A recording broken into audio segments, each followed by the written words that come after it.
Ini kekuatan di belakang Rizik yang membuatnya susah ditangkap.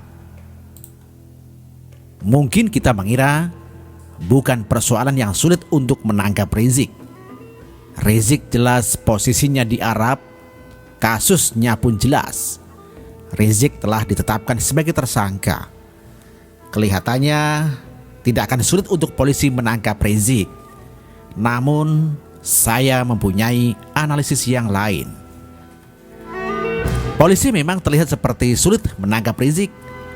Saya menduga karena memang Rizik bukan orang sembarangan. Rizik secara personal Rizik secara personal dan FPI bisa dikesampingkan kekuatannya. Namun ternyata Rizik tidak sendiri. Ada kekuatan-kekuatan yang tidak bisa disepelekan di belakang Rizik. Saya kira Rizik hanyalah alat yang dimanfaatkan untuk kepentingan politik. Rizik hanyalah kulit paling luar bagi kekuatan yang lebih besar di belakangnya. Dengan kemampuan menghasut serta memprovokasi, Rizik menjadi komoditas yang laris untuk memuluskan hajat politik. Pilkada DKI menjadi bukti sahih bagaimana Rizik mampu memuluskan jalan Anies menuju kursi gubernur.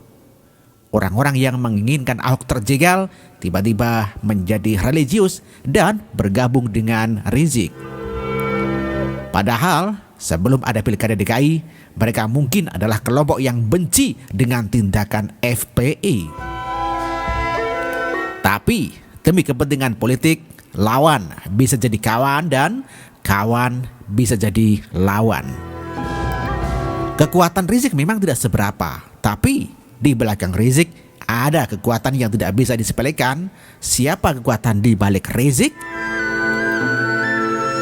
Sebenarnya bukan sesuatu yang sulit untuk menebak siapa kekuatan di balik Rizik. Kita bisa melihat siapa saja yang melontarkan nyinyiran kepada pemerintah setelah Rizik dijadikan sebagai tersangka. Mereka itulah kekuatan di balik Rizik.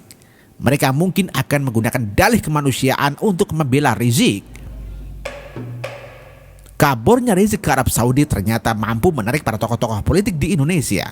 Amin Rais sampai harus menemui Rizik di Arab meskipun dalihnya akan melaksanakan umroh. Namun saya yakin ada niatan yang juga untuk menemui Rizik.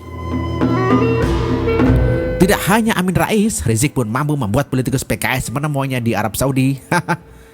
Simak informasi berikut ini. Selama di Tanah Suci, Rizik dikabarkan memiliki jadwal yang padat. Salah satunya adalah bertemu dengan politisi dan petinggi PKS. Dalam foto yang diterima merdeka.com, tampak Ketua Majelis Syuro PKS Salim Segaf Al-Jufri, Ketua Fraksi PKS Jazuli Juwaini pose bersama Rizik. Dalam foto itu Salim Segaf tampak tengah berbincang empat mata serius dengan Rizik di sebuah kamar hotel. Keduanya tampak akrab bahkan saling berpegang tangan. Pertemuan itu dibenarkan oleh pengacara Rizik Sugito. Habib Rizik Syihab dan PKS sepakat jaga NKRI dalam naungan Islam yang rahmatan lil alamin, begitu kata Sugito dalam pesan singkatnya. Sugito tak menjelaskan detail kapan foto itu diambil serta di mana lokasi pertemuan antara Rizik dengan petinggi PKS.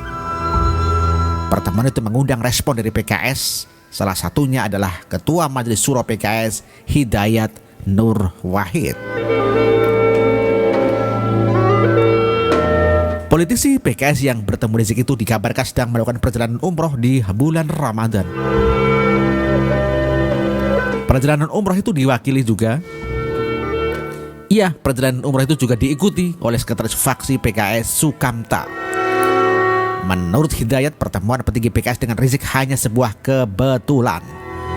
Sebab tidak ada rencana petinggi PKS bertemu dengan Rizik. Mengingat waktu umroh di bulan Ramadan sangat terbatas. Menurutnya, kebetulan saja Rizik tengah berada di Makkah.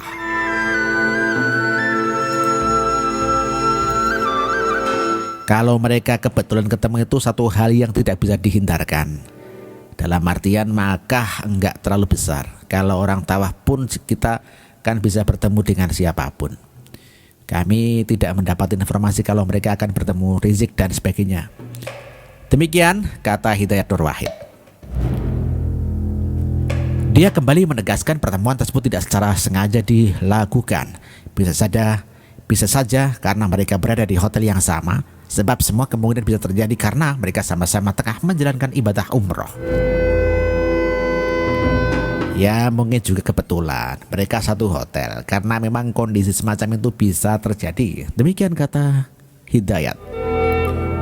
Boleh saja Hidayat Nur Wahid mengatakan pertemuan antara PKS dan Rizik adalah sebuah kebetulan. Namun hal tersebut sangat tipis kemungkinannya. Saya kira seluruh Indonesia sudah tahu keberadaan Rizik di mana, begitupun PKS. Hampir mustahil pertemuan PKS dan Rizik adalah sebuah kebetulan, apalagi Arab Saudi adalah negara yang sangat luas. Saya kira datangnya Amin Rais dan PKS berkunjung ke Arab Saudi karena memang ingin memberikan bantuan baik moral maupun material kepada Rizik. Hidup di Arab terhitung mahal, apalagi dalam jangka waktu yang lama. Saya menduga memang ada yang mendanai Rizik tinggal di Arab. Amin Rais, PKS dan Rizik adalah satu geng. Kekuatan Amin Rais dan PKS tidak bisa disepelekan begitu saja. Mereka adalah politikus licin. Kita bisa lihat bagaimana yang dengan licinnya Amin Rais berhasil melengsarkan Gus Dur. Kekuatan ini yang mungkin telah disadari oleh polisi sehingga sampai sekarang belum mampu membawa Rizik.